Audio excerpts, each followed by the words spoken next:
نحمده ونصلي على رسوله الكريم اما بعد فقد قال الله تبارك وتعالى كما ورد في سورة الأحزاب اعوذ بالله من الشيطان الرجيم بسم الله الرحمن الرحيم يا أيها النبي إنا أرسلناك شاهدا ومبشرا ونذيرا وداعيا إلى الله بإذنه وسراجا منيرا وقال تبارك وتعالى كما ورد في سورة التوبة وسورة الفتح وسورة الصف هو الذي أرسل رسوله بالهدى ودين الحق ليظهره على الدين كله صدق الله العظيم رب اشرح لي صدري ويسر لي امری واحلل عقدۃ من لسانی یفقہوا قولی۔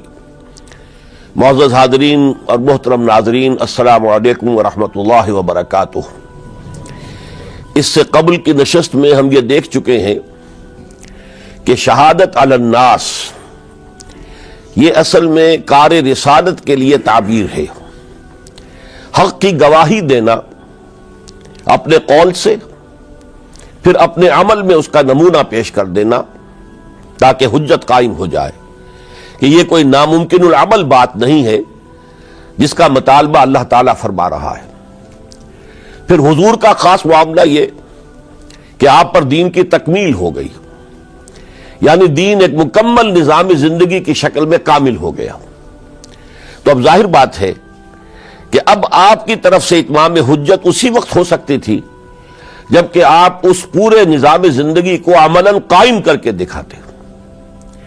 اب یہاں غور کیجئے، کسی بھی نظام زندگی کو کسی معاشرے میں، کسی خطہ زمین میں نافذ اور قائم کرنا یہ اصل میں ایک انقلابی عمل ہے، اس لیے کہ خلا دنیا میں کہیں نہیں ہوتا، کوئی نہ کوئی نظام موجود ہوتا ہے۔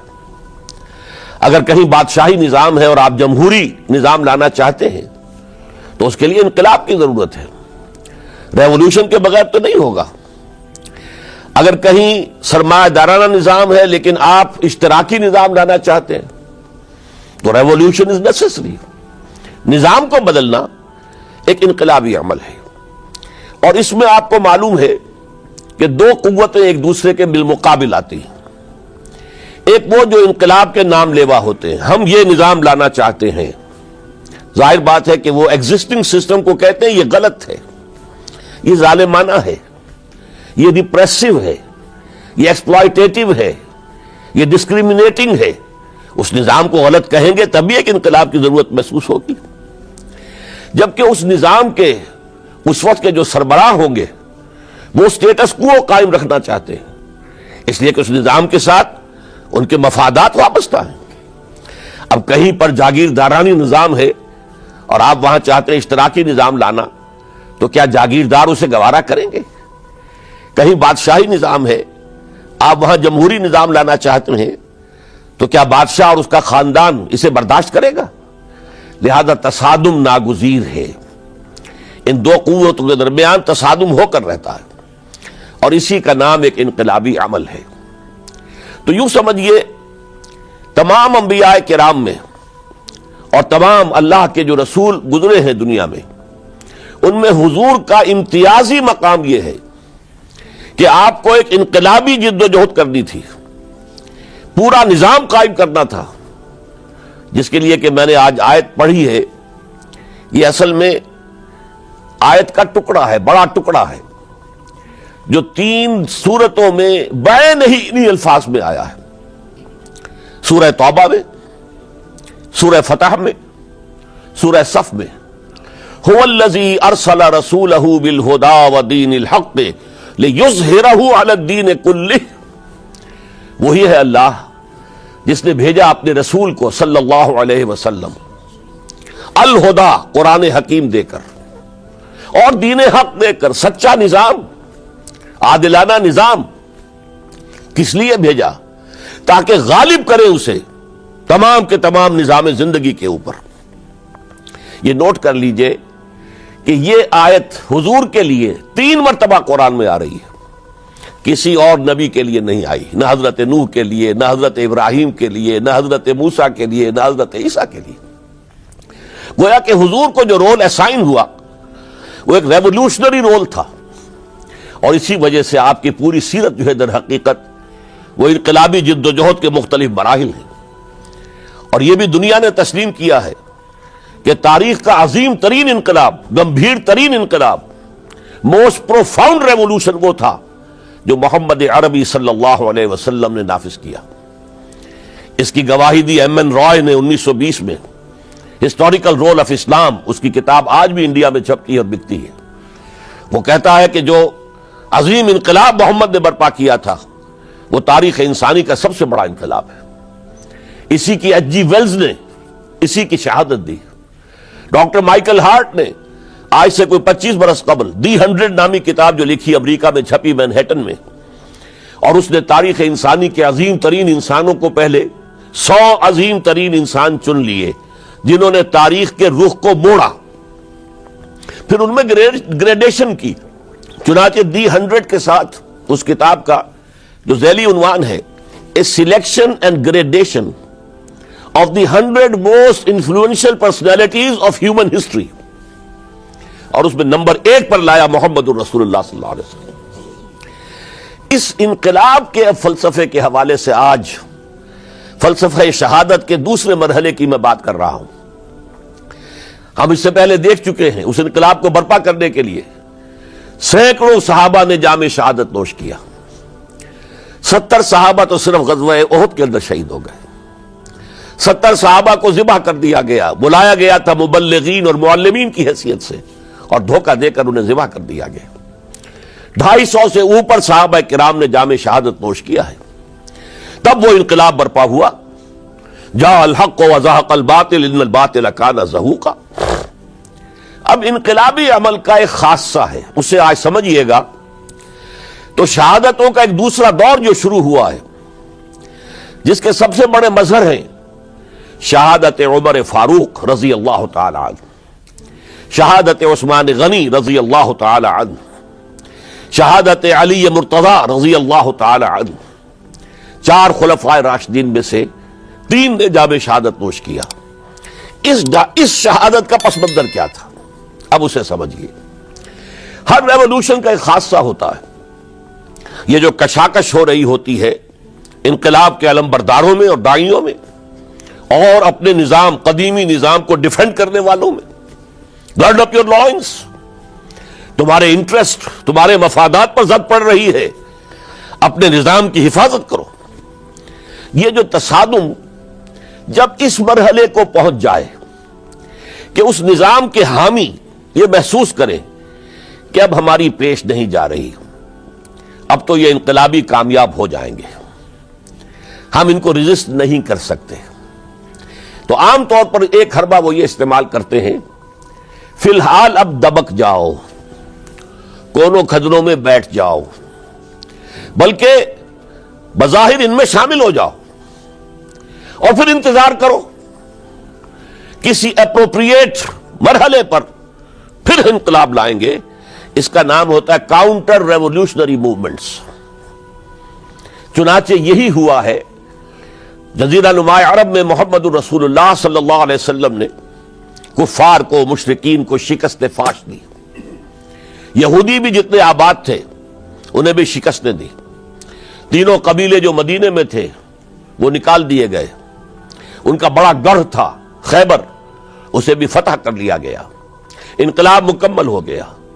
اب کچھ لوگ جو ہے دبک گئے، کچھ لوگوں نے جھوٹ موٹ کو اسلام کا لبادہ اوڑھ لیا، منافقت کی شکل اختیار کر لی. اسے پنجابی میں کہتے نینی پاؤ، اس وقت تو ذرا گردن جھکا دو، اب جب وقت آئے گا پھر دیکھیں گے، ہمیں کوئی موقع ملے گا تو پھر بغاوت کریں گے. یہ کاؤنٹر ریولوشنری موومنٹس. چنانچہ نبی اکرم صلی اللہ علیہ وسلم کے انتقال کے بعد جزیرہ نما عرب میں 2 مخالف انقلاب تحریکیں چلی. نمبر 1، کچھ مدعیان نبوت سامنے آ گئے، ہم بھی نبی ہیں، مسیلمہ کذاب ہے، طلیحہ ہے، بے شمار 6، 7، 8 بہت سے لوگ ان کو ماننے والے ہو گئے. اور اسی طریقے سے بہت سے لوگوں نے کہا کہ ہم زکوٰۃ نہیں دیں گے، حکومت کو نہیں دیں گے، ہم زکوٰۃ خود اپنی خرچ کریں گے اپنے غریبوں پر. یہ دو چیلنج تھے نظام خلافت کے لیے. اس کے اس پس منظر کو ذہن میں رکھیے. عرب میں کبھی کوئی مرکزی حکومت تھی ہی نہیں، لہذا وہ لوگ عادی نہیں تھے. اگر کوئی حکومت پہلے ہوتی تو کوئی ٹیکس ہوتے، پہلے کوئی عادی ہوتے، وہ تو وہاں پر تو کوئی نظام تھا ہی نہیں. انہیں زکوٰۃ بہت بھاری لگ رہی تھی. ہم سے یہ لیا جا رہا ہے، ہماری آمدنی کا ایک حصہ. یہ بہت انہیں کھل رہا تھا، شاخ گزر رہا تھا. اسی طریقے سے عرب کی صورت یہ تھی کہ پورا ملک تقسیم تھا، قبائلی، اور ہر قبیلے کا سردار گویا کہ اپنے علاقے کا وہ بے تاج بادشاہ تھا. جیسے آپ کو معلوم ہے افغانستان میں طالبان کے آنے سے پہلے وار لارڈز مختلف علاقوں کے اندر انہوں نے پھاٹک لگا لیے، اپنے علاقے بنا لیے، ہر ایک اپنی جگہ پر. میں خود یہاں کا مالک ہوں، مختار ہوں. اور اب طالبان کے خاتمے کے بعد دوبارہ وہی صورت پیدا ہو گئی. امن و امان ختم ہو چکا ہے، وار لارڈز ہیں، ان کے اپنے علاقے ہیں. تو ان کے لیے ظاہر بات ہے کہ وہ دبک تو گئے تھے جب ان کی پیش نہیں جا رہی تھی، جب وہ مجبور ہو گئے تھے، انہوں نے اطاعت قبول کر لی تھی. اسی لیے ان کے بارے میں سورہ حجرات میں فرمایا گیا قالت الاعراب آمنا، یہ بدو کہہ رہے ہیں ہم ایمان لے آئے. قل، اے نبی ان سے کہہ دیجئے، لم تؤمنوا، تم ایمان نہیں لائے ہو، ولکن قولوا اسلمنا، یوں کہو کہ ہم نے اطاعت قبول کر لی ہے، ہم اسلام لے آئے ہیں. ولما يدخل الايمان في قلوبكم، ابھی تک ایمان تمہارے دلوں میں داخل نہیں ہوا. یہ سب کا معاملہ نہیں تھا، لیکن اکثر کا معاملہ تھا. ان میں مومنین صادقین بھی تھے، لیکن اکثر کا معاملہ یہ تھا. یہی وجہ ہے، دیکھیے جیسے قرآن مجید کی صورت نازل ہوئی تھی تکمیل انقلاب کے بعد، اذا جاء نصر اللہ والفتح ورأيت الناس يدخلون في دین اللہ افواجا، جب اللہ تعالیٰ کی نصرت اور مدد آ گئی اور فتح حاصل ہو گئی اور حضور کو اور صحابہ کو جزیرہ نما عرب کے اندر غلبہ حاصل ہو گیا، اب لوگ فوج در فوج آ رہے ہیں، اطاعت قبول کر رہے ہیں، دائرہ اسلام میں داخل ہو رہے ہیں. لیکن نوٹ کیجئے حضور کے انتقال کے بعد جو یہ دو کاؤنٹر ریولوشنری موومنٹس اٹھیں، ایک جھوٹے مدعیان نبوت اور ایک منکرین زکوٰۃ، ان کے نتیجے میں تقریباً تو پورا عرب مرتد ہو گیا. یخرجون من دین اللہ افواجا، اب فوج در فوج وہ اللہ کے دین سے نکل گئے. یہاں تک کہ اسلام صرف ملک کے حجاز، تھوڑا سا علاقہ، اس کے بھی بڑے شہروں تک محدود رہ گیا. یہ خطرناک صورتحال تھی جس سے کہ حضرت ابو بکر صدیق رضی اللہ تعالیٰ عنہ کو سابقہ پیش آیا. وہ اگرچہ ایک بڑے نحیف الجسم، بڑے رقیق القلب انسان تھے، بہت رحیم اور شفیق، حضور کی شخصیت کا عکس کامل تھے. جیسے حضور کی طبیعت میں نرمی، رقت، شفقت، رحمت، ایسے ہی ان. لیکن جب ذمہ داری کا بوجھ آیا ہے، چیلنج آیا ہے تاریخ کا، اس وقت معلوم ہوا کہ ان کی تو شخصیت آہنی ہے، بڑی قوی، بہت مضبوط. ان کا عزم، ان کی ہمت، ان کا استقلال، ان کا اللہ پر توکل. اس موقع پر میں آپ کو بتاتا ہوں، بہت سے لوگوں نے مشورہ دیا تھا کہ مصلحت کا تقاضا ہے کہ کئی محاذ نہ کھولیے بیک وقت. مسلمانوں کے دل پہلے ہی زخمی ہیں حضور کے انتقال کی وجہ سے. پھر حضور نے ایک جیش اسامہ تیار کیا تھا، ہم نے چاہا تھا کہ آپ اسے روک دیں، آپ نے کہا نہیں، جو لشکر حضور نے تیار کیا ابو بکر اسے نہیں روکے گا، وہ گیا. پھر جو مدعیان نبوت ہوئے وہ تو یقیناً کافر ہو گئے، لہذا ان سے بھی قتال کرنا پڑے گا. کم سے کم منکرین زکوٰۃ کے ضمن میں نرمی کیجئے. انہوں نے کفر نہیں کیا، کلمہ شہادت پڑھتے ہیں، نماز کا انکار نہیں کیا، زکوٰۃ کا بھی انکار نہیں کیا. یہ کہا کہ ہم آپ کو نہیں دیں گے، اپنی زکوٰۃ جمع کریں گے، اپنے ہی غریبوں میں تقسیم کر دیں گے. لیکن حضرت ابو بکر اور یہاں تک کہ حضرت عمر نے مشورہ دیا کہ مصلحت کا تقاضا ہے کہ مانعین زکوٰۃ کے ساتھ نرمی کی جائے. حضرت ابو بکر نے فرمایا، عمر تم ایام جاہلیت میں تو بڑے سخت تھے، بڑے مضبوط تھے، بہت طاقتور تھے. خدا کی قسم اگر یہ زکوٰۃ میں حضور کے زمانے میں اونٹ کے ساتھ اونٹ کو باندھنے والی رسی بھی دیتے تھے اور اب اگر یہ کہیں گے کہ اونٹ لے جاؤ رسی نہیں دیں گے تب بھی میں قتال کروں گا، اس لیے کہ ایبدل الدین وانا حی، کیا دین میں ترمیم کر دی جائے گی جبکہ میں زندہ ہوں؟ ابو بکر کے جیتے جی یہ نہیں ہو سکتا۔ لہذا ہم دیکھتے ہیں تاریخ کے اندر، چونکہ صدیقیت بہت اعلیٰ مقام ہے، نبوت کے بعد کا درجہ صدیقین، پھر شہداء، پھر صالحین، اور یہ ہے صدیق اکبر، افضل البشر بعد الانبیاء بالتحقیق، ابو بکر صدیق۔ سال 1.5 سال کے اندر دونوں فتنوں کی سرکوبی کر دی گئی، کنسولیڈیٹ ہو گیا انقلاب دوبارہ، اس میں ہزاروں صحابہ کرام کی جانیں گئی ہیں۔ ایک جنگ یمامہ مشہور ہے، مسیلمہ کذاب کے خلاف 500 حفاظ اس جنگ میں شہید ہو گئے۔ تشویش ہو گئی کہ اگر حفاظ جو ہے اس طرح شہید ہو گئے تو کہیں قرآن گم نہ ہو جائے، ضائع نہ ہو جائے، کتابی شکل میں تو تھا ہی نہیں، وہ تو سینوں میں محفوظ تھا۔ اس لیے تجویز پیش کی گئی کہ اب اسے کتابی شکل میں، جیسے ایک کتاب 2 جلد کے گتوں کے مابین ہوتی ہے، مابین دفتین مرتب کر دیا جائے۔ تب یہ کام کیا گیا۔ بہرحال پہلا مرحلہ یہ تھا کہ کاؤنٹر ریولوشنری موومنٹس، چونکہ ابھی انقلاب صرف عرب میں آیا تھا اور عرب ہی کے اندر سے کاؤنٹر ریولوشنری موومنٹس ابری، جھوٹی نبوت اور مانعین زکوٰۃ کی شکل میں، اور حضرت ابو بکر رضی اللہ تعالی عنہ نے اپنی عظیمت کا ثبوت دیتے ہوئے ان دونوں موومنٹس کو کچل کر رکھ دیا اور انقلاب اسلامی کو اثر نو کنسولیڈیٹ کر کے پھر قیادت حکم خداوندی کی روح سے کہ ان کے انتقال کا وقت آ گیا تو حضرت عمر فاروق کو نامزد کر کے ان کے سپرد کر دی رضی اللہ تعالی عنہ۔ حضرت عمر فاروق رضی اللہ تعالیٰ عنہ کا عہد خلافت یہ اسلام کے ایکسپینشن کا دور ہے۔ اب جو وہ انٹرنل ڈفتی ختم ہو گئی، انٹرنلی کنسولیڈیٹ ہو گیا انقلاب محمدی صلی اللہ علیہ وسلم، لہذا پوری طاقت کے ساتھ اب 3 لشکر نکلے ہیں، مشرق کے لیے، شمال کے لیے، مغرب کے لیے، اور فتوحات کا دائرہ شروع ہوا۔ 10 برس حضرت عمر رضی اللہ تعالیٰ عنہ کے خلافت کے وہ ہیں، نوٹ کیجئے، جس میں ایک سلطنت 2 سپر پاورز اس وقت کی تھی، کئی 100 سال سے چلی آ رہی تھی، 2 سپر پاورز، اور دونوں جزیرہ نمائے عرب کے سر پر بیٹھی ہوئی تھی۔ سلطنت ایران، عراق سے ہو کر سلطنت ایران، کہ خسرو کے زمانے سے، ذوالقرنین کے زمانے سے عظیم مملکت تھی، سپر پاور۔ دوسری طرف سلطنت روما، دی رومن امپائر، 3 بر اعظموں کو محیط تھی۔ رومن امپائر پورا شمالی افریقہ اس کے تحت تھا، پورا مغربی ایشیا اس کے تحت تھا، شام اس کے تحت تھا، ترکی اس کے تحت تھا، اور یورپ کا سارا مشرقی علاقہ اس کے تحت تھا۔ رومن امپائر، آپ کو معلوم ہے حضرت عمر کے زمانے میں رضی اللہ تعالی عنہ سلطنت کسریٰ کے تو پرخچے اڑ گئے، نام ختم ہو گیا، وجود نہ رہا عظیم سلطنت کسریٰ۔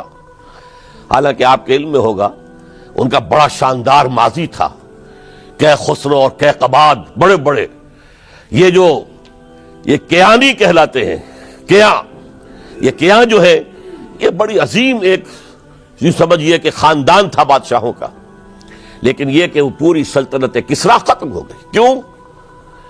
اس نے حضور کے نامہ مبارک کو چاک کیا تھا، اور حضور نے فرما دیا تھا صلی اللہ علیہ وسلم، خسرو نے میرا خط نہیں چاک کیا، اپنی سلطنت چاک کر دی، اور واقعتاً سلطنت کسریٰ جو ہے ختم ہو گئے، نام و نشان ختم ہو گئے۔ دوسری طرف سلطنت روما تھی، عیسائیوں کے ساتھ، چونکہ وہ تھی کرسچین، عیسائیوں کے ساتھ حضور کے زمانے میں کوئی براہ راست تصادم نہیں ہوا تھا، سارا تصادم ہوا تھا یا مشرکین عرب سے اور یا یہودیوں سے۔ عیسائی جو ہے عربین پیننسولا میں تھے ہی نہیں، یمن کے علاقے میں کچھ تھے لیکن ان کی کوئی حیثیت نہیں تھی، لہذا کوئی کنفرنٹیشن نہیں ہوئی۔ دوسرے عیسائیوں میں ابھی اہل علم موجود تھے، جیسے آپ کو معلوم ہے نجاشی بادشاہ کیسے ایمان لے آئے، اس نے حضرت عیسیٰ کے بارے میں پوچھا، حضرت جعفر طیار رضی اللہ تعالی عنہ نے سورہ مریم کی آیات پڑھ کر سنائی، اور اس نے کہا بین ہی جو ان آیات میں تم نے پڑھا ہے عیسیٰ کی حقیقت اس سے تن کے برابر بھی زیادہ نہیں ہے۔ اسی طرح ہرقل نے جب اس کو حضور کا نامہ مبارک پہنچا، اس نے جو بھی پیغامبر آئے تھے ایلچی، ان کا اکرام کیا، احترام کیا۔ وہ عالم تھا، جان گیا کہ یہ نبی آخر الزماں ہے، چاہتا تھا کہ میں ایمان لے آؤں بشرطے کہ میرے سارے درباری سپہ سالار بھی ایمان لے آئیں۔ جیسے کہ سن 300 عیسوی میں پوری رومن امپائر نے عیسائیت اختیار کی تھی، اس سے پہلے وہ بت پرست تھے۔ 300 عیسوی میں سلطنت روما کا جو ایمپرر تھا وہ ایمان لے آیا حضرت عیسیٰ پر۔ اس وقت تک ظاہر بات ہے اسلام حضرت عیسیٰ کا دین تھا، حضور تو ابھی آئے نہیں، حضور کے آنے میں تو ابھی 300 برس سے باقی ہیں۔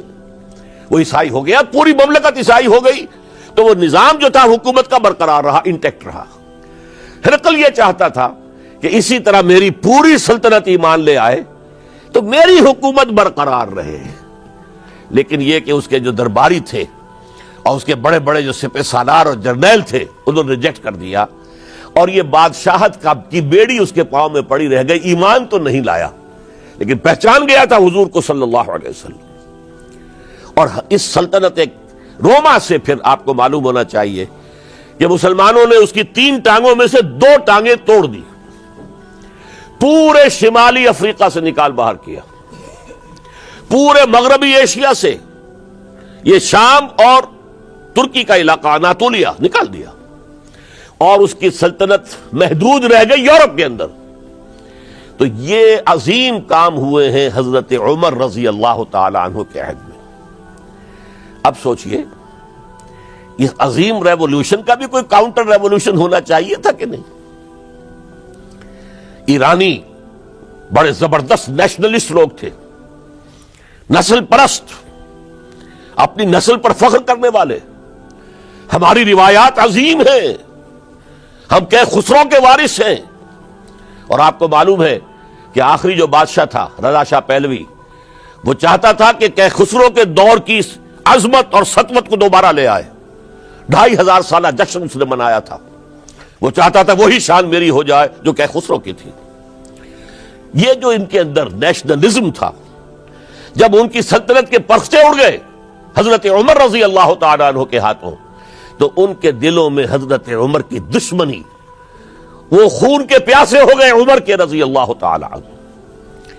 میں یہاں آپ کو ذرا ایک حوالہ دے دوں، فردوسی نے جو شاہ نامہ لکھا، حالانکہ وہ مسلمان تھے لیکن چونکہ پرانے ایرانی ذہن کی عکاسی کر رہے تھے، تو انہوں نے جب کہ عرب فوجیں آئی ہیں تو اس نے ایران کا جو اپنے اوپر فخر تھا اس کی ترجمانی کرتے ہوئے لکھا ہے، زشیر شتر خوردن و سوسمار عرب را بجائیست آیت قرار کہ تخت کیارا کنند آرزو تفو برتو ہے چرخ کرداں تفو، کہ یہ عرب اونٹنیوں کا دودھ پینے والے، گوہ کھانے والے، یہ گوہ ایک بڑی سی چھپکلی کا جیسا جانور ہوتا ہے جو صحرا کے اندر ہوتا ہے، اور وہ اپنا ایک گھر بنا کر رہتا ہے، اسے کھاتے تھے یہ۔ تو یہ گوہ کھانے والے، اونٹنیوں کا دودھ پینے والے عرب، آج ان کی یہ جرت، یہ جسارت، یہ ہمت کہ تخت کیارا کنند آرزو، کہ وہ آج آرزو کر رہے ہیں کہ سلطنت کا تخت جو ہے وہ ہمیں مل جائے۔ تفو برتو ہے چرخ گرداں تفو، تف ہے تجھ پر اے گردش کرنے والے آسمان، تف ہے تجھ پر۔ لہذا اب کاؤنٹر ریولوشنری موومنٹس آئی ہے، حضرت عمر کی شہادت اس کا نتیجہ ہے۔ ہرمزان ایک جرنیل تھا اور اس کے جنگی جرائم اتنے شدید تھے ایرانی کے کہ واجب القتل تھا۔ وہ گرفتار ہو کر حضرت عمر کے سامنے پیش کیا گیا۔ حضرت عمر نے فرمایا یہ واجب القتل ہے، اس کی گردن اڑا دی جائے۔ اس کی چالاکی دیکھیے، اس نے کہا امیر المومنین، اے مسلمانوں کے امیر عمر رضی اللہ تعالی عنہ، مجھے ذرا پانی پلوا دیجیے۔ حضرت عمر نے فرمایا پانی لا دو۔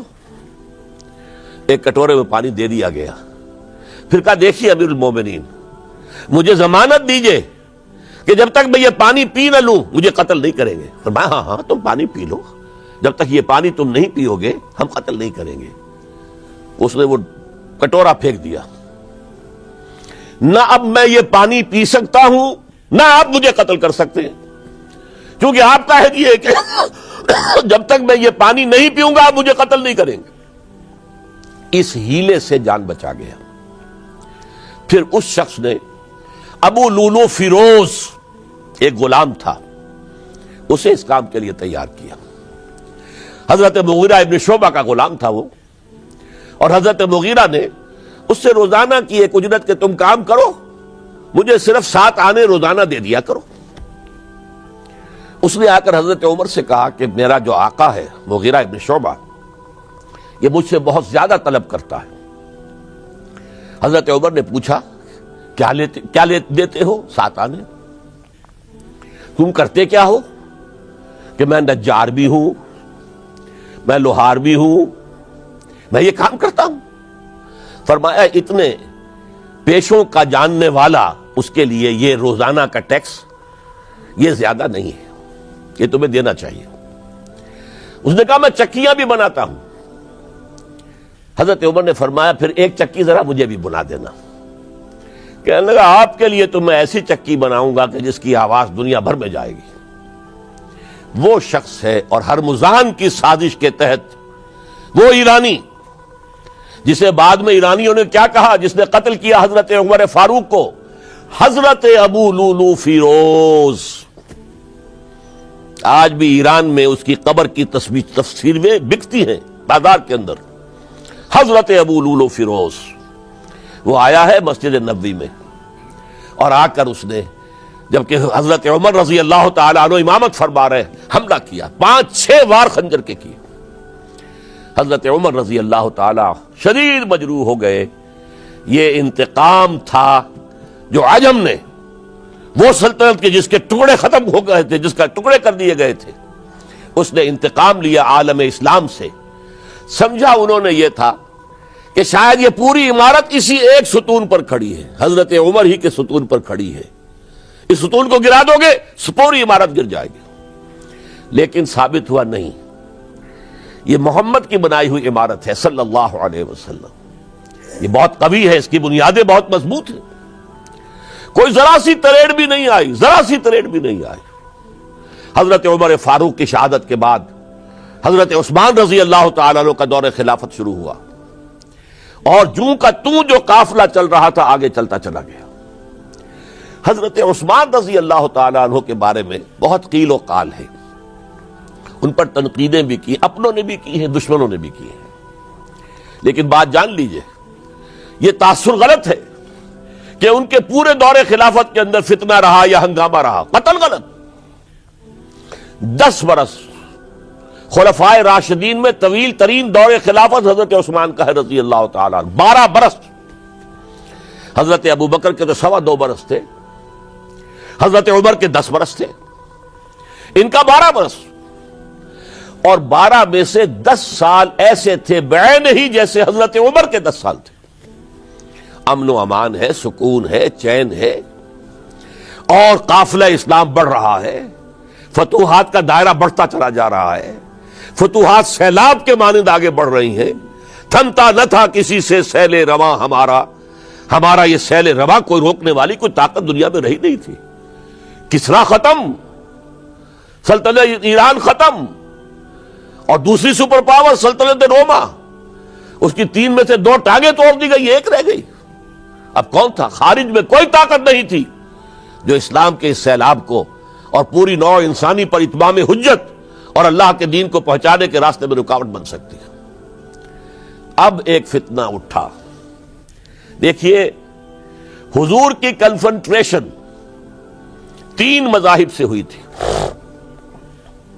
ایک مذہب مشرکین کا، شرک کا قلع کما کر دیا گیا جزیرہ نما عرب سے، ختم ہو گئے۔ انہوں نے کاؤنٹر ریولوشنری موومنٹس اٹھائیں حضرت ابوبکر کے زمانے میں، ان کو کرش کر دیا حضرت ابوبکر صدیق رضی اللہ تعالیٰ عنہ، چاہے ہزاروں صحابہ شہید ہوئے۔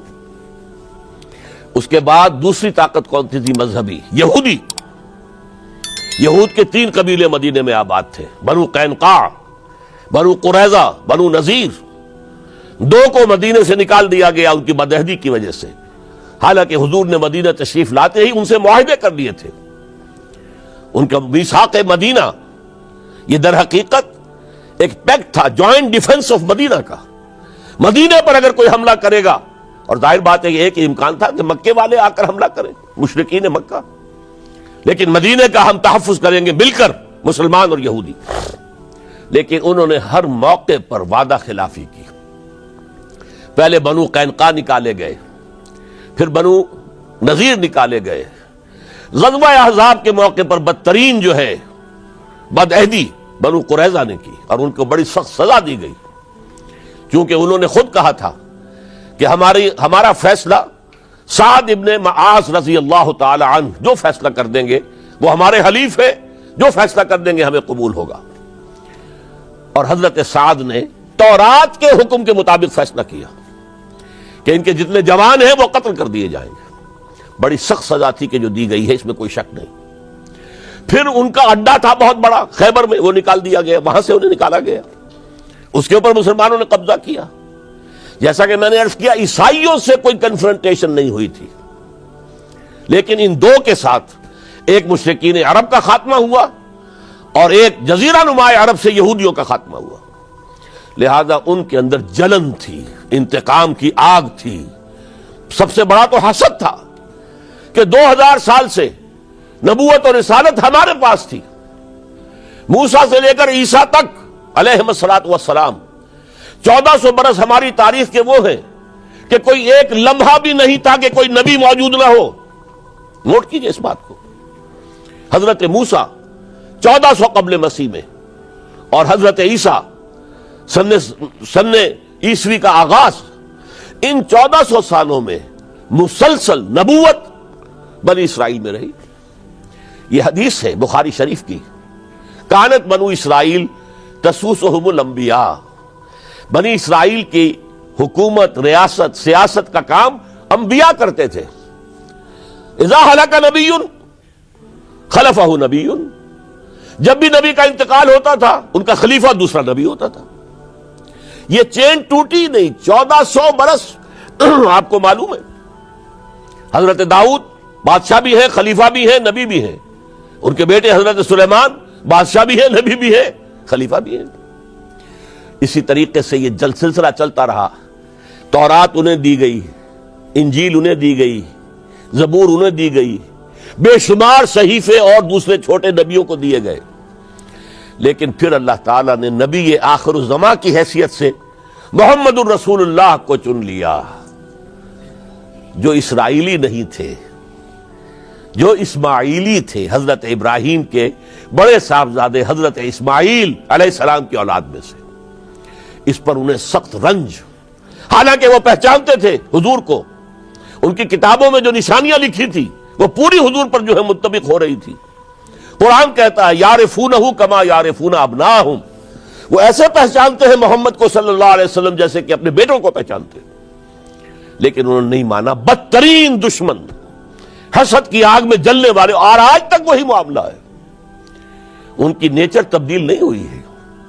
اب جو کچھ قیامت صغریٰ آنے والی ہے مڈل ایسٹ میں، عراق پر حملے کے بعد جو کچھ ہوگا، اس سب کی سازش کس نے کی ہے؟ یہود نے.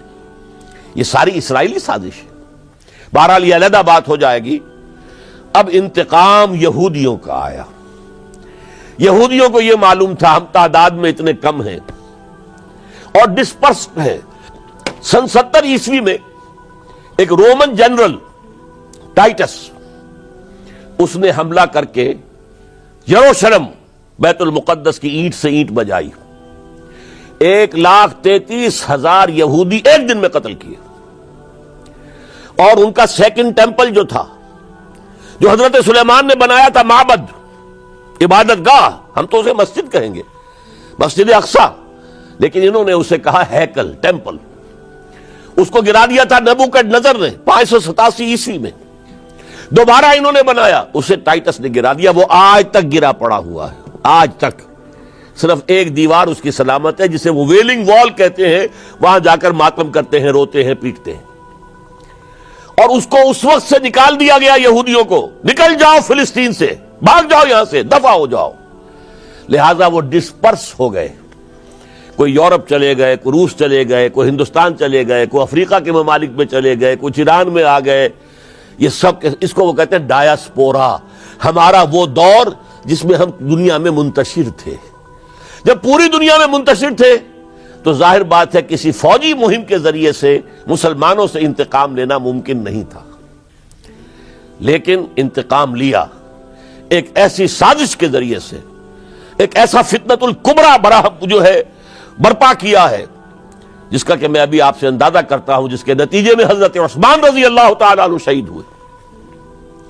اس کو یوں سمجھیے کہ حضور کے دور میں جن لوگوں نے شہادتیں پیش کی، انہوں نے اسلام کو قائم کرنے کے لیے شہادتیں دی. اب دور خلافت راشدہ میں جو شہادتیں پیش کی گئیں وہ اسلام کو قائم رکھنے کے لیے، جو عمارت بن گئی ہے اب گرنے نہ پائے، اسے دشمن گرا نہ دے، اس ڈیفنس کے اندر، اس تحفظ کے اندر جانے دی، ہزاروں نے دی. چنانچہ ایک یہودی عبداللہ ابن سبا، یمن کا رہنے والا، اسلام کا لبادہ اوڑھ کر آتا ہے منافق بن کر، حالات کا جائزہ لیتا ہے، کہاں پانی مرتا ہے، کس طریقے سے میں ان میں انتشار پیدا کر سکتا ہوں، کس طریقے سے مسلمانوں کو آپس میں لڑا سکتا ہوں. اس نے آ کر دیکھیے تاریخ کے اندر اس سے پہلے بھی ہوا تھا، حضرت عیسیٰ کے دین، اصل دین کو ختم کرنے والے سینٹ پال، جب تک حضرت مسیح دنیا میں تھے سینٹ پال بدترین دشمن تھا حضرت عیسیٰ کا. لیکن جب حضرت عیسیٰ کو اٹھا لیا گیا رفع سماوی کے بعد، وہ عیسائیت کا لبادہ اوڑھ کر آ گیا.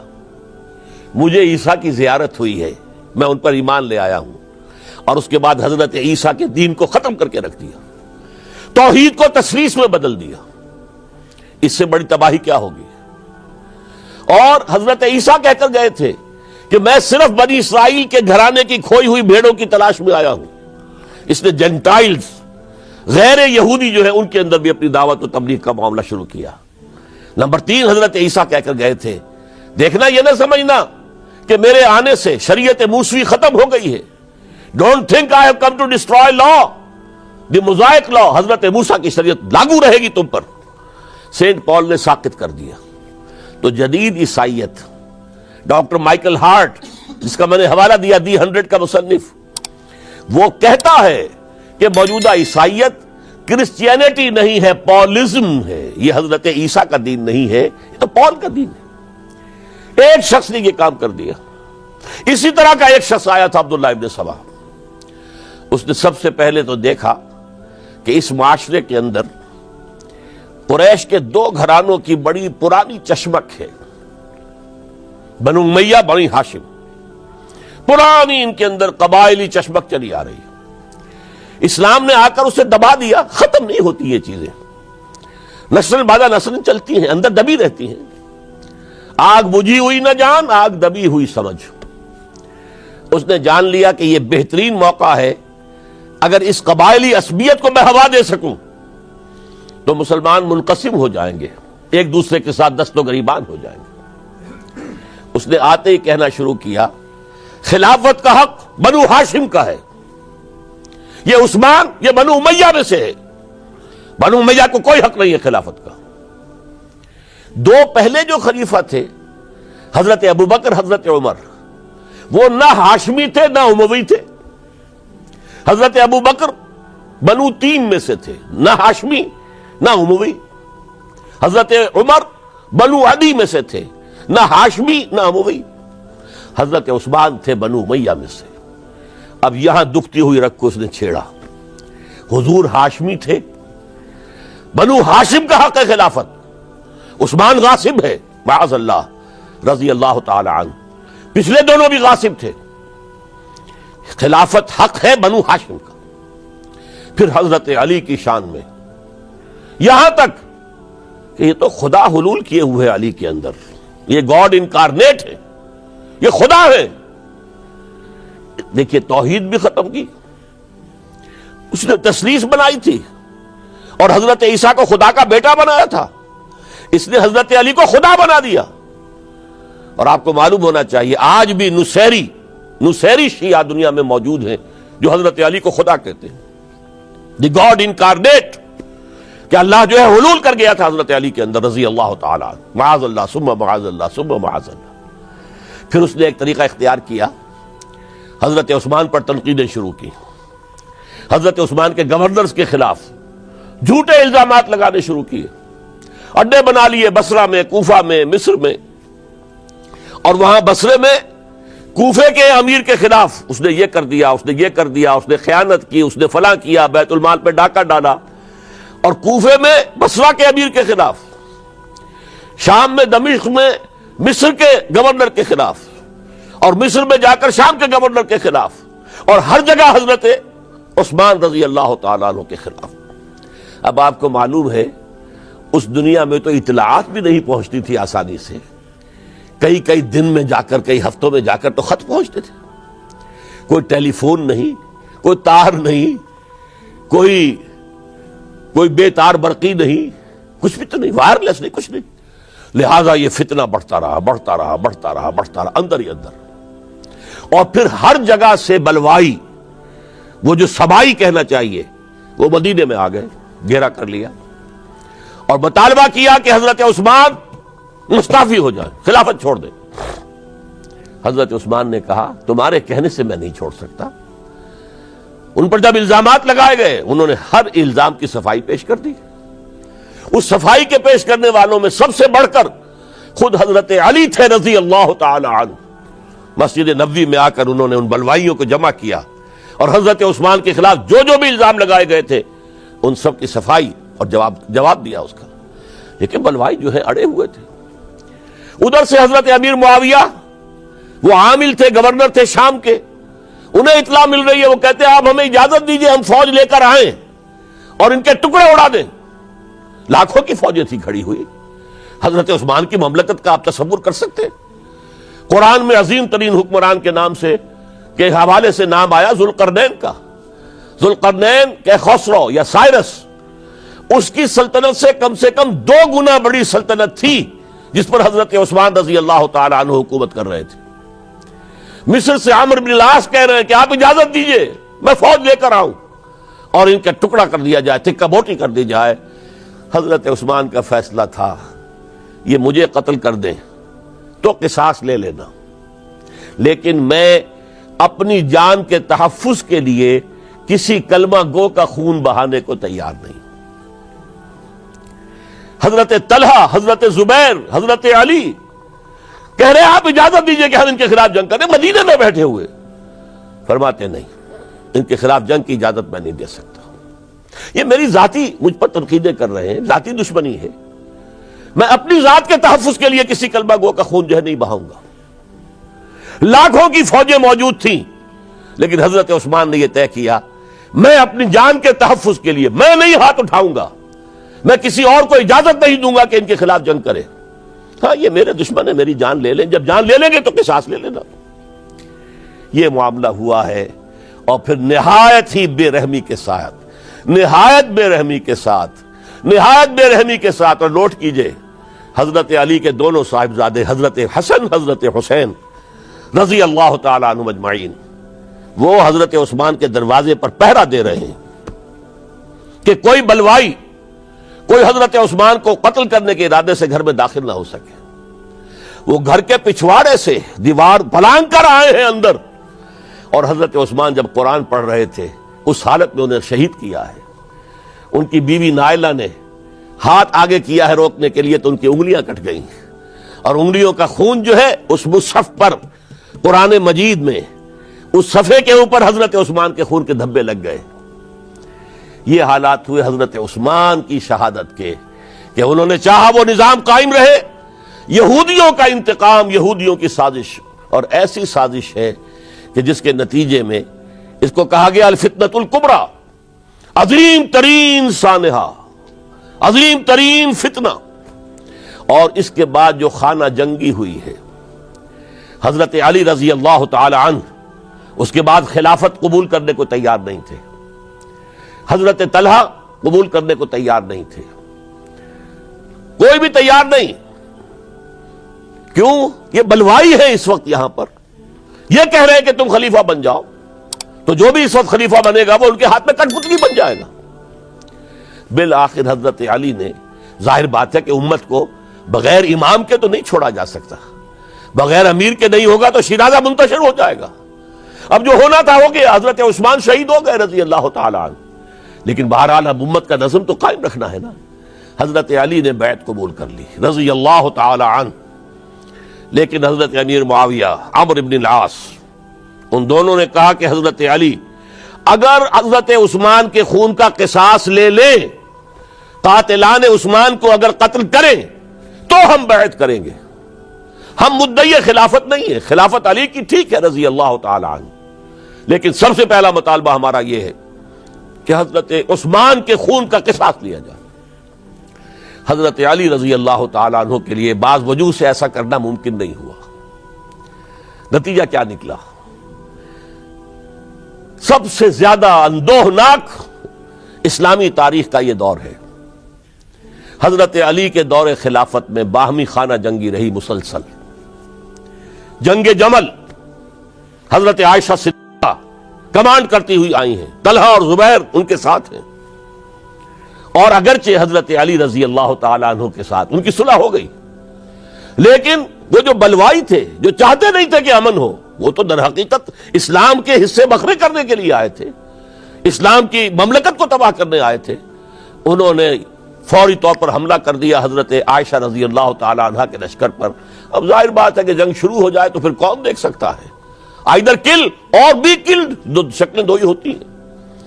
ایک رات میں 10,000 مسلمان شہید ہوئے، قتل ہوئے۔ الفتنۃ الکبریٰ، عشرہ مبشرہ میں سے حضرت طلحہ، حضرت زبیر دونوں شہید ہو گئے۔ پھر اس کے بعد بھی بات تو ختم نہیں ہوئی۔ حضرت معاویہ رضی اللہ تعالی عنہ وہ فوج لے کر آئے۔ پھر جنگ صفین، جنگ صفین، جنگ صفین، 74,000 مسلمان ایک دوسرے کی تلواروں سے اور ایک دوسرے کے نیزوں سے ختم ہو گئے۔ ذرا اندازہ کیجئے، 1,00,000 کے قریب مسلمان ختم ہو گیا۔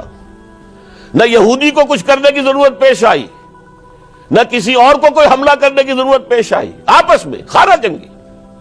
4.5 برس حضرت علی رضی اللہ تعالی عنہ ان کا دور خلافت ہے، پورا کا پورا باہمی خانہ جنگی کی نظر ہو گیا۔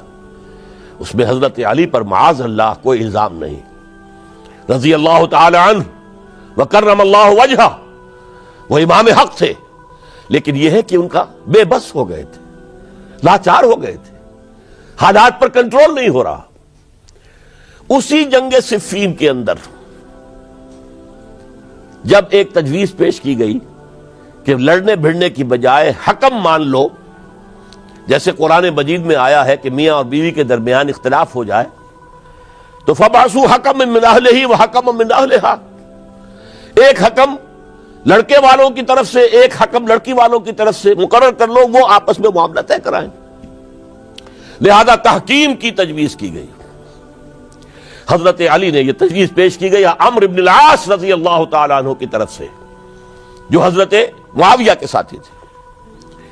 حضرت علی اس تحکیم کو قبول نہیں کرنا چاہتے تھے، جانتے تھے کہ یہ ایک چال ہے جس میں آ رہا ہوں، لیکن بالآخر آپ نے وہ قبول کر لیا۔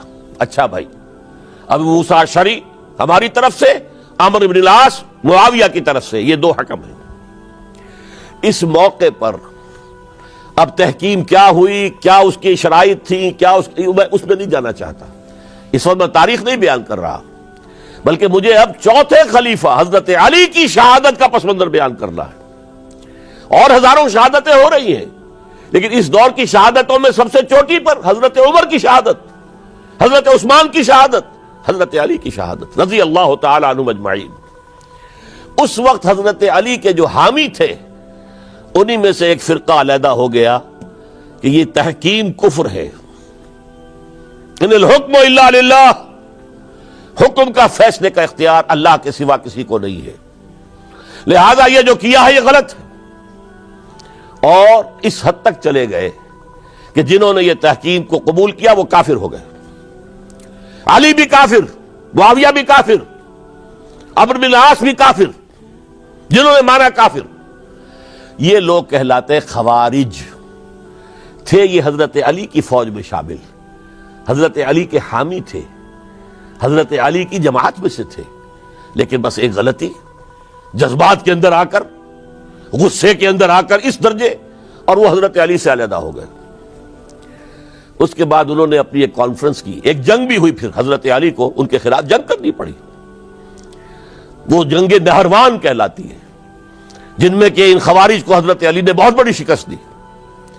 پھر انہوں نے کانفرنس کی آپس میں بیٹھ کر کہ علی کو یا معاویہ کو فوجی شکست دینا تو ہمارے لیے ممکن نہیں، ایسے کرو کہ ان تینوں کو قتل کر دو، علی کو بھی قتل کر دو رضی اللہ تعالی عنہ، معاویہ کو بھی قتل کر دو رضی اللہ تعالی عنہ، عمرو بن العاص کو بھی قتل کر دو، تاکہ اس کے بعد مسلمان اپنا کوئی خلیفہ چن لیں گے۔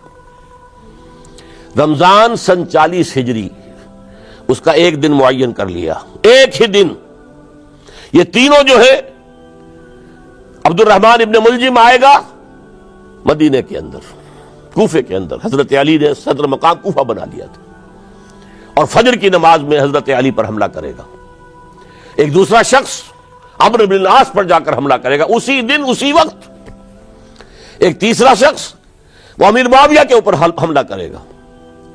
عمرو بن العاص اس روز مسجد میں آئے ہی نہیں، ان کی جگہ کوئی اور شخص جو نماز پڑھا رہے تھے وہ شہید کر دیے گئے۔ حضرت معاویہ پر جو حملہ ہوا وہ اوچھا پڑا وار، وہ جلدی تندرست ہو گئے۔ حضرت علی ابھی وہ گھر سے نکل کر مسجد کی طرف جا رہے تھے، ابن ملجم نے ایک اور ساتھی اپنے ساتھ لے کر حملے کیے ہیں، شدید زخمی کر دیا۔ حضرت علی نے آواز دی، کچھ لوگ آئے، ایک ساتھی تو دوڑ گیا اور ابن ملجم جو ہے وہ پکڑ لیا گیا۔ پھر کسی اور نے نماز پڑھائی، اور حضرت علی رضی اللہ تعالی عنہ نے وصیت کر دی کہ اگر میرا انتقال ہو جائے تو اس ابن ملجم سے قصاص لے لینا، نہ ہو تو پھر میں خود اس کا فیصلہ کروں گا۔ لیکن حضرت علی رضی اللہ تعالی عنہ بھی شہید ہو گئے۔ یہ شہادتیں میں نے کس کیٹیگری میں ڈالی ہیں، ہسٹوریکل بیک گراؤنڈ کیا ہے اس کو سمجھیے۔ ایک شہادتیں وہ تھیں جو دور نبوی میں ہوئی اللہ کے دین کو قائم کرنے کے لیے۔ سورہ شورى کی آیت ہے، شرع لکم من الدین ما وصى به نوحا والذی اوحینا الیک وما اوحینا به ابراہیم وموسیٰ وعیسیٰ ان اقیموا الدین، دین کو قائم کرو۔ اور میں اس کا ترجمہ کیا کرتا ہوں وضاحت کرتے ہوئے، دین قائم نہیں ہے تو قائم کرو، قائم ہے تو قائم رکھو۔ اس کو گرانے کے لیے شیطانی قوتیں تو پورا زور لگائیں گی۔ ستیزہ کار رہا ہے ازل سے تا امروز، چراغ مصطفی سے شرار بولابی۔ ابلیس لعین کو تو پسند نہیں کہ اسلامی نظام دنیا میں قائم ہو، وہ تو نوع انسانی کا دشمن ہے، ازلی دشمن، پیدائشی دشمن۔ لہذا اب وہ جو خیمہ کھڑا ہوا ہے شامیانہ، اسے مضبوط رکھو۔ آندھی اگر چل رہی ہے تو اس کے بانس پکڑو، اس کی رسیاں مضبوط کرو۔ یہ ہے دین کو قائم رکھنا۔ یہ دور جو میں نے گنوایا ہے یہ اس دین کو قائم رکھنے کے لیے، اور اس پر جو خارجی حملے ہو رہے تھے ان حملوں کا سد باب کرنے کے لیے یہ بیش قیمت شہادتیں پیش کی گئی ہیں، ہزاروں صحابہ کی جانیں گئی ہیں، اور 3 خلفائے راشدین شہید کیے گئے۔ لیکن یہ بات نوٹ کر لیجئے، اس کا نتیجہ کیا نکلا؟ وہ جو ہمارا سیلاب جا رہا تھا عالمی سطح پر، محمد کے دین کو آگے سے آگے پہنچاؤ، جو حضور خطبہ حجۃ الوداع میں کہہ کر گئے تھے، میں نے تم پر حجت قائم کر دی، اب تمہیں حجت قائم کرنی ہے پوری نوع انسانی پر۔ لہذا فلیبلغ الشاہد الغائب، اب جو بھی یہاں موجود ہیں ان کا فرض ہے کہ پہنچائیں ان کو جو یہاں موجود نہیں ہے۔ یہ اسی کے لیے تو یہ فوجیں نکلی تھیں، اللہ کے دین کو قائم کرنے کے لیے، ورنہ شہادت ہے مطلوب و مقصود مومن، نہ مال غنیمت نہ کشور کشائی۔ یہ ابو بکر ہوں، عثمان ہوں، علی ہوں، عمر ہوں، یہ تو درویش تھے، انہوں نے کوئی محل نہیں بنائے، چٹائیوں پر بیٹھتے تھے، پیون لگے ہوئے کپڑے پہنتے تھے، ان کی خوراک عام مسلمان سے زیادہ بہتر نہیں تھی بلکہ ان سے کمتر رہتی تھی، ادنا درجے کے مسلمان تھے۔ لیکن یہ ہے کہ یہ جو سیلاب جا رہا تھا اسلام کا، انٹرنل سیبوٹاج کے ذریعے سے اس کے اندر طاقت جو تھی وہ روک دی گئی۔ آپ دیکھتے ہیں، سنتے ہوں گے، اگر کوئی انکلائن ہو، چڑھائی ہو، اور ٹرک جو ہے لوڈڈ ہے، چل رہا ہے، زور لگا لگا کے انجن جو ہے گوں گوں گوں کرتے چل رہا ہے. اگر خدا نہ خواستہ انجن بند ہو جائے ایک دفعہ، اسے کہتے ہیں موشن ٹوٹ گیا. اب یہ ڈرائیور جانتا اس کی جان پر بن گئی. اب اس کو دوبارہ سٹارٹ کرنا آسان کام نہیں ہے. تو اسلامی سیلاب کا کہ جس کے بارے میں کیفیت یہ تھی کہ تھمتا نہ تھا کسی سے سیل رواں ہمارا سیل رواں روکنے والا کون رہ گیا تھا؟ سلطنت کسریٰ ختم ہو چکی تھی، سلطنت روما کی 2 ٹانگیں ٹوٹ چکی تھی. اس کو روکا ہے یہودی سازش نے انٹرنل سیبوٹاج کے ذریعے. 1 لاکھ مسلمان تو ایک دوسرے کی تلواروں سے ہی مارے گئے. خلافت راشدہ کا یہ نظام یہ پھر ایک سیڑھی نیچے اتر گیا. اس کے بعد دور بنو امیہ شروع ہوا ہے. عارضی سا حصہ یہ ہے کہ حضرت علی سے کہا گیا کہ ہم آپ کے بیٹے حضرت حسن کے ہاتھ پر بیعت کر لیں. آپ نے فرمایا نہ میں تمہیں روکتا ہوں نہ تمہیں حکم دیتا ہوں، یہ تمہارا معاملہ ہے. بہرحال لوگوں نے حضرت حسن کے ہاتھ پر بیعت کر لی. اب حضرت معاویہ کا اور حضرت حسن کا معاملہ شروع ہوا. حضرت حسن نکلے 50,000 کی فوج لے کر، اس وقت سے بہت بڑی فوج لے کر امیر معاویہ آئے. لیکن حضرت حسن رضی اللہ تعالی نواسہ رسول، اور ان کے بارے میں یہ کہا جاتا ہے کہ حضور سے بہت مشابہ تھے، بہت مشابہ تھے مزاج میں اور شکل و صورت میں. اور کہتے ہیں کہ یہ اوپر کا حصہ جو ہے اس میں بہت مشابہت تھی حضور میں اور حضرت حسن میں. اور حضرت حسن کے بارے میں حضور نے ان کے بچپن میں فرمایا تھا میرا یہ بیٹا مسلمانوں کے 2 گروہوں کے مابین صلح کرائے گا. اور وہی معاملہ ہوا. حضرت حسن نے جب دیکھا کہ یہ خون ریزی کب تک چلے گی، انہوں نے صلح کی پیشکش کی حضرت امیر معاویہ کو. امیر معاویہ نے سادہ کاغذ بھیج دیا کہ جو چاہے شرطیں آپ لکھ دیں میں مانتا ہوں. سادہ کاغذ جسے آپ کہیں گے بلینک چیک. حضرت حسن رضی اللہ تعالیٰ عنہ نے شرائط لکھ دی. حضرت امیر معاویہ نے قبول کر لی. جنگ ختم ہو گئی. اب خلافت ہوئی حضرت معاویہ کی رضی اللہ تعالی عنہ. لیکن حضرت معاویہ اگرچہ جلیل القدر صحابی ہیں، نوٹ کر لیجئے، حضور کے برادر نسبتی ہیں، حضور کے سالے ہیں. ان کی ہمشیرہ ام حبیبہ رضی اللہ تعالی عنہ حضور کی زوجہ محترمہ ہیں. ابو سفیان کے یہ بیٹے ہیں، ابو سفیان کی وہ بیٹی ہیں. اور ان کے بارے میں حضور نے فرمایا اللہم اجعلہ ہادیا مہدیا. دعا کی اے اللہ اس معاویہ کو ہادی ہدایت دینے والا اور مہدی ہدایت یافتہ بنا دے. اس کے باوجود حضرت معاویہ کے دور حکومت یا دور خلافت کو خلافت راشدہ میں تسلیم نہیں کیا جاتا، اس لیے کہ انہیں مسلمانوں نے اپنی رائے سے نہیں چنا تھا. اپنے طاقت کے بل پر وہ حکومت جو ہے انہوں نے حاصل کی تھی. چاہے حضرت حسن نے دستبرداری کر کے دے دی، لیکن ظاہر بات ہے کہ یہ مسلمانوں کے مشورے سے نہیں ہوا تھا. لہذا ان کا دور خلافت راشدہ میں شامل نہیں ہے. خلافت راشدہ ابو بکر، عمر، عثمان، علی اور مزید شامل کرنا ہو تو 6 مہینے حضرت حسن کے رضی اللہ تعالی عنہ. وہ بھی طاقت کے بل پر نہیں آئے تھے، مسلمانوں نے انہیں چنا تھا. یہ 30 برس بنتے ہیں. اور یہ 30 برس کی خلافت راشدہ کی داستان ہے جو میں نے آج آپ کے سامنے رکھی. اور اس دوران جن مسلمانوں نے اس نظام کو قائم رکھنے کے لیے جانیں دی ہیں، میں نے ان کی شہادت کا تذکرہ کیا. اقول قولی ھذا واستغفر اللہ لی ولکم ولسائر المسلمین والمسلمات.